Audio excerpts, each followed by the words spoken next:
Bonjour à tous, j'espère que vous allez excellemment bien et aujourd'hui on va faire le bilan de ces 5 premières étapes du Paris-Nice 2019 elles ont été riches en rebondissements, riches en spectacles ces étapes.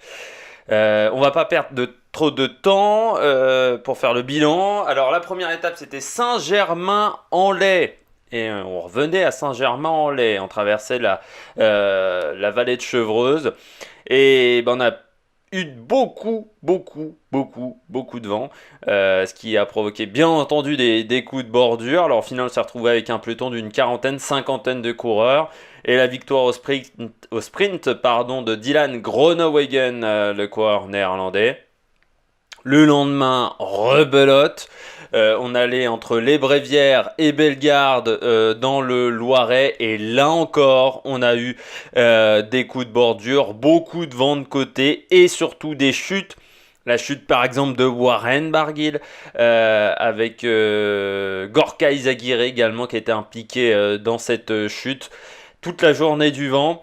Une vitesse moyenne sur cette étape de 51,2 km/h. C'est allé à un rythme phénoménal.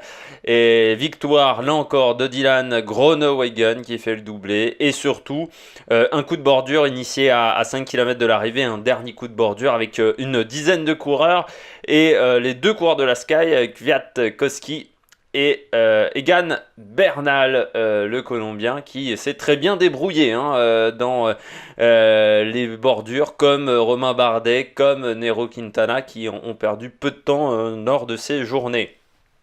Ensuite, on allait du côté de Moulins-Isère, c'était les deux villes en partant de Sépois à côté de Montargis, étape toute plate, et on a eu un sprint à l'arrivée. Personne ne voulait vraiment partir en échappée dans cette étape. Beaucoup de vent de face.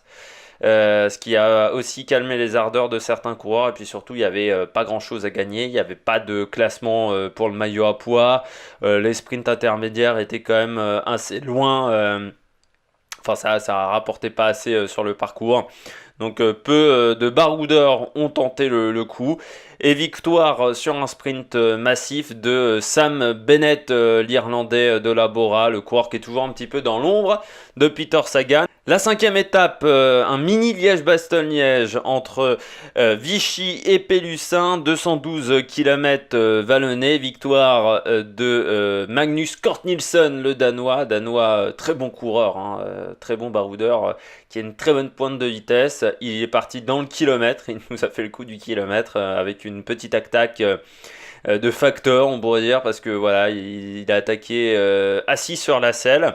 Alors le Danois qui s'est imposé dans une échappée avec il y avait De Marquis, Thomas De Gendt par exemple, Cecchine également l'Italien, je crois me rappeler de la Trek. Oui, je crois que c'est Cecchine, l'Italien de la Trek, Segafredo.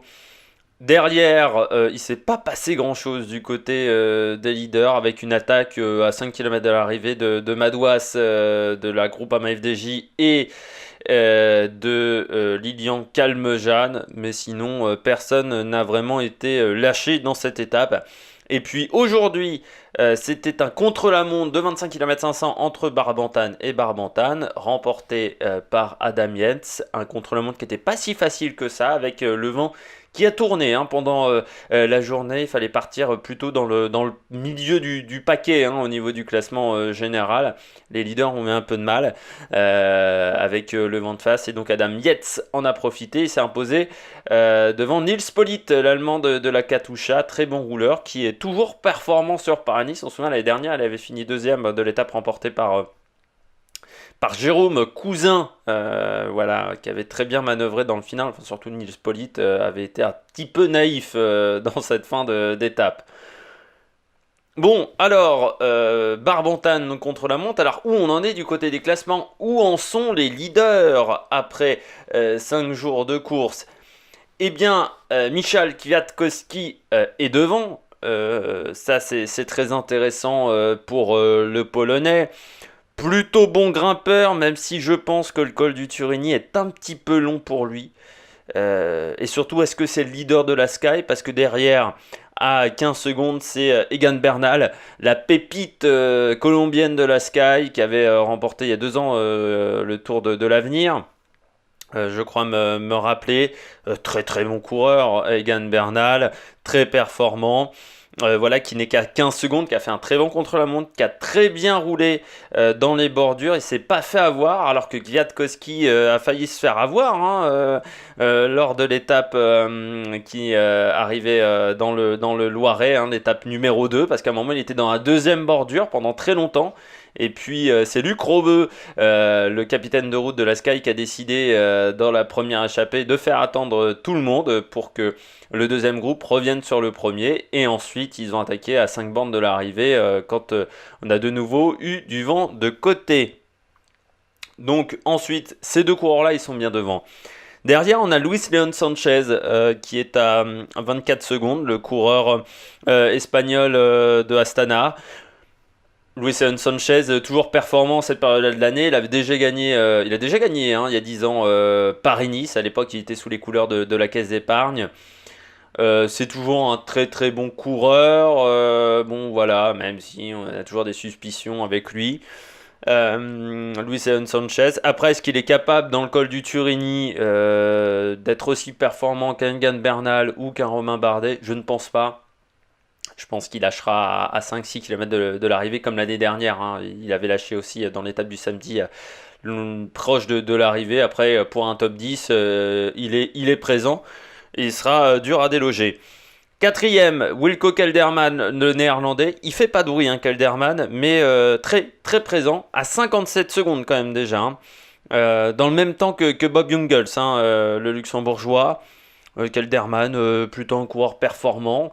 Voilà, bon, il fait pas de bruit, mais il est là, et il faudra aller le chercher pour un top 10, il peut se placer. C'est pas le plus grand des grimpeurs, c'est plutôt normalement un équipier de Tom Dumoulin, mais là il a carte libre pour jouer sa chance sur ce Paris-Nice, celui que Tom Dumoulin est sur Tirreno Adriatico. Bob Jungels, donc comme je le disais, également à 57 secondes. Alors là, pour le luxembourgeois, c'est un peu décevant. On s'attendait à ce qu'il soit devant hein, après 5 jours de course, parce que c'est un parcours qui l'avantage normalement. Pourquoi? Parce que Bob Jungels est très performant dans les classiques belges, donc il est classique belge flamande. Comme Kurn Bronsel Kurn qui l'a remporté, qu'il est très performant également sur les Ardennaises, hein, il a remporté également l'année dernière Liège-Bastogne-Liège, le luxembourgeois. Là on s'attendait à ce qu'il soit meilleur dans ses premiers jours, et il s'est pris une pénalité de 10 secondes. Et puis sur le contre-la-montre aujourd'hui, il a été à la peine, hein, il a perdu du temps par rapport à Kwiatkowski, par rapport à Bernal. On s'attendait plutôt à ce qu'il en gagne du temps. Il en a perdu. Et sur le Turini, ça fait partie de ces coureurs comme Kwiatkowski qui devront défendre. Même s'il a fini 6ème d'un Giro, Jungels, c'est pas forcément le coureur qui me semble le plus performant sur des montées de 14-15 km comme on aura sur le Turini.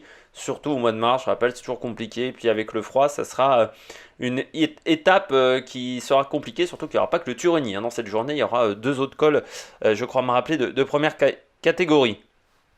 Quintana à une 0-1, bon, il fait partie, il est plutôt bien, il a bien géré dans les bordures. Großschartner, Félix, l'Autrichien de la Bora. Je m'attendais pas à ce qu'il soit aussi bien classé. Voilà, il est à 1,05. Il faudra voir sur le Turini. Il est capable de passer sur le Turini. Jack Haig à 1,15. Ça me semble un peu long pour lui, le Turini. Je ne le mets pas parmi mes favoris, qui est 8ème. Et puis les deux Français, Rudy Mollard, Romain Bardet. 1,18 et 1,21 pour les deux. Bon, Rudy Mollard, il fait un bon Paris-Nice. Hein, 9ème, son objectif c'est le top 10 aux Français. Puis Romain Bardet, il a perdu du temps sur le contre-la-montre.